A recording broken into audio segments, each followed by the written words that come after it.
Namaste, Jai Hind, Jai Bharat. Welcome to this edition of The Right Stand. I'm Anand N. The Israeli military has said that if it killed Iran's top military commander Ali Shamdani in an overnight strike, calling him the closest figure to the supreme leader Ayatollah Ali Khamenei. The Israeli Air Force struck a staffed command center in the heart of Tehran and eliminated Ali Shamdani, the wartime chief of staff, the most senior military commander and the closest figure to the Iranian supreme leader Ali Khamenei. The Israeli military has further said that Shamdani had commanded both the Islamic Revolutionary Guard Corps and also the Iranian armed forces. Meanwhile, Israeli Prime Minister Benjamin Netanyahu has said that he believes his country's strikes have significantly set back Iran's nuclear program. Israel has targeted 3 key Iranian nuclear facilities with the extent of damage unclear. Israel targeted 3 key Iranian nuclear facilities, Natanz, Isfahan and Fordo, and a number of top scientists involved in nuclear research and development. The extent of this damage is beginning to come into view, with satellite imagery and expert analysis hinting that the strikes had a significant impact in at least 2 of the locations.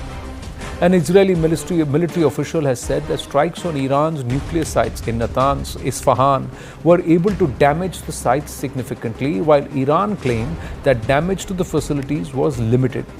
Iran project director at the International Crisis Group has further said that the whole nuclear supply chain has been disrupted as Israel and Iran continue to exchange fire. He stressed the significance of each targeted nuclear site, which are all involved in the complex sequence of steps required to create a nuclear weapon. Now, US President Donald Trump has said that he's looking for a real end to the conflict, not just a truce. After leaving the G7 summit early, Trump denied that he left to work on a ceasefire and said something much bigger is in the works. He also warned Iranians to evacuate Tehran. US President Donald Trump further said he wanted a real end to the nuclear problem with Iran giving up entirely on nuclear weapons. You cannot become nuclear. That's what his post on Truth Social very clearly highlighted in all capitals. Iran cannot become nuclear is what he said. His comments he made were to reporters on board Air Force One on his way back from the Group of 7 summit in Canada. He further said that Iran, like I said, cannot have a nuclear weapon. It's very simple. The only deal is that Iran does not go nuclear. Otherwise, it is going to be a wiping out of all of Iranian nuclear program and further escalation. Ambassador Deepak Vora, Lieutenant General Pandey, they should be joining us. DP Pandey should be joining us. But first, let's go across to Igal Malka, human rights activist in Israel. Igal, namaste. Thank you for your time. How do Israelis view this? What's your point of view on what is currently happening between Israel and Iran? Okay, we first have to understand that since Iran launched a direct missile attack on Israel, at least 24 civilians were killed. Men, women, children, struck by rockets, fired from over 2,000 kilometers away. More than 200 others have been injured. This is not a conflict. It's a state-sponsored terrorism, a terrorist regime targeting another country. Let's be clear, this is not normal. We cannot allow this. This is the situation here in Israel. I can say that as painful as it is, those attacks have only brought the Israeli people together. They are remind us why we are here, and in the most basic sense, we are not afraid. We are stronger now. So I can say thank you, Iran, for that. But let me ask you this. Why did Israel have to take this preemptive strike? What is the whole point of view with Iran cannot become nuclear? Israel can be a nuclear power. Threatening anyone. Israel is using a nuclear weapon to defend itself. It's only in case that it will attack. Now, so no first Iran use. is attacking. Yeah, Israel is now attacked by Iran, and it's not using its nuclear weapon. On the other hand, the Iranians are threatening us from the very beginning. Before they have the nuclear weapon, they are saying that they are developing the nuclear weapon to destroy Israel. This is the difference. It's the same as you armed a soldier that is going to protect you, or you armed a terrorist. This is the difference. We are not allowing, no one should allow a terrorist to be armed with a nuclear weapon. It's a threat not only for Israel, it's a threat for the whole free world. Israel is on the first line for the whole free world in this war, and it's not only our war. It's not a local war. It's an issue for the US, for the European, for any free country. Igal, let me also ask you one more question. We have Ambassador Deepak Vora and Lieutenant General D.P. Pandey also joining us. My namaste and Jai Hind to our other two guests. Thank you very much. But I was speaking to Professor Brahmachalani yesterday, Igal, and he had an interesting point of view. He said, I may support Israel, but is Israel wading in too far? A wounded Iran is far more dangerous.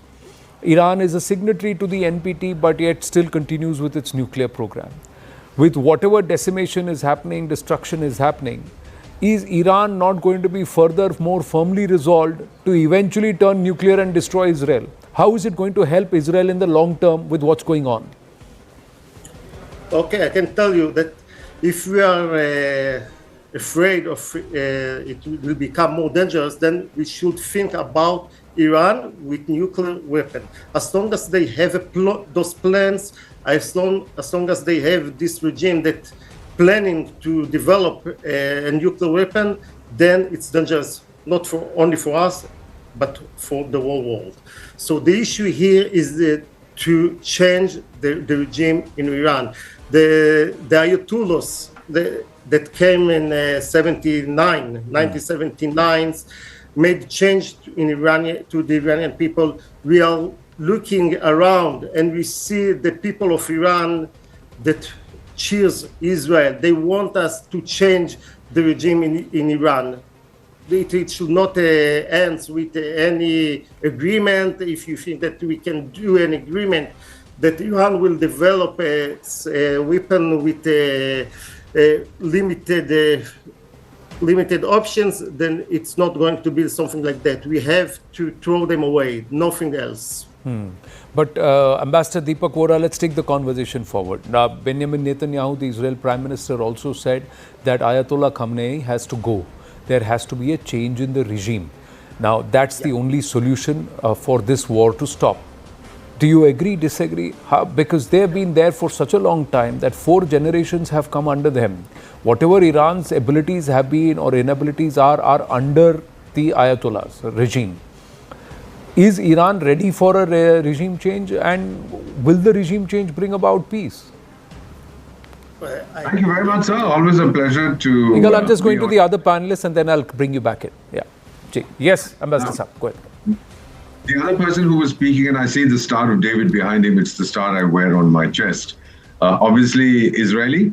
Yes. Our colleague, I didn't see the name. Yes, Igal Malka is an Israeli human rights activist. And joining us from Israel? Yes. All right. Well, sir, my name is Deepak Vora. I'm an ambassador of India, and I begin by saying, Pitzachon le-Israel, sir. Our hearts are with you.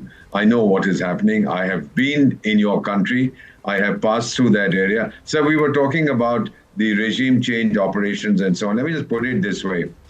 When I used to pass through that area in the 70s, I've been 52 years in diplomacy and counting. And I remember that there were direct flights between Tehran and Tel Aviv. And these very handsome young Iranians, like our program host this evening, who's brilliant, they would be flying to Tel Aviv, to your nightclubs, to drink, to get sozzled, and to make friends with all the people. Completely liberal society. You have always been one, Iran was. And then suddenly come the mullahs. And one of the things that astonished me, sir, when the revolution came, the so-called Islamic Revolution in 1979, the first thing that Ayatollah Khomeini said, well, now that we have a revolution in Iran, we are going to have one throughout the Middle East. All these monarchies will go. Saudi Arabia will go, Bahrain will go, UAE. I say, what is your problem with those guys? Who are you, appointed by Allah to do what? To bring democracy or to bring theocracy to this region? That was the first mistake, I believe, that they made.